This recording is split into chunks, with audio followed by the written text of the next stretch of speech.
The wreckage of a plane that crashed in the Urals, killing all 13 on board, has been found nearly a year after it went missing. Search teams had scoured thousands of square kilometres without success, but it turned out they didn't need to look so far afield. It was in a swamp just a few kilometres from the airport. With more, here's Andrew Farmer. It was a disaster that looked like it would never be solved. This was the devastating scene that three men stumbled across this week in the Russian Urals.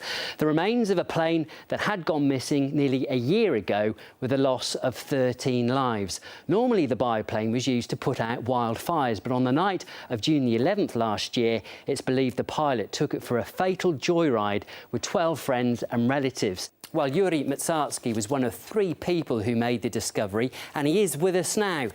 This plane was missing for over a year. How did you find it? We were approached on behalf of a group of hunters who saw a strange metallic structure out in the bogs not far from the city of Serov. Although they suspected it to be the plane, they were not sure. The location was only 4 kilometers away from the nearest road, but the journey was very difficult, and it's no easy task trekking through the taiga. When we got there, it was obvious that the metallic object was indeed what was left of the plane. And can you describe the scene of the crash? Was the plane badly damaged? Were there bodies? The plane itself went down at a very sharp angle and became half submerged in the bog. The shock of the impact stripped the plane's body of sheeting, leaving behind only a skeletal airframe packed with human bones. Not one skeleton was intact. We counted 11 skulls in various conditions, some with evident burn marks, others with multiple puncture wounds. And why do you think the authorities were unable to find this aeroplane? After all, it crashed only 8 kilometres from the airfield.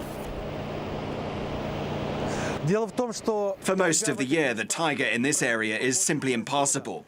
The plane crashed in the middle of a bog, and with ice still present there, it allowed us, if barely, to get to the wreckage. In the winter, the snow is too deep, and in the summer, the entire area becomes a bog. When the rescue was conducted in the summer, rescuers simply couldn't reach the area, and we saw the pass that they had left behind. It turned out they had passed only about 50 meters from an area where the wreck could be seen. Well, a criminal investigation has been reopened into the case, and it will try to get to the bottom of what happened. What, after all, was the pilot's incentive to steal the plane with friends, which included a local police chief, security guard and the airport's night watchman. Officials have claimed they may have been drinking and may have wanted to fly to a remote bathhouse in the region. And then there are those who think something more sinister could have happened. The whole episode is reminiscent of the infamous Dyatlov Pass plane crash in the same region in 1959. Then 9 people perished in odd circumstances, and their mutilated bodies were found at the scene, with a Soviet investigation concluding they had died from a compelling unknown force. Well, despite the wreckage of this latest crash being found, there are still an awful lot of questions to be answered.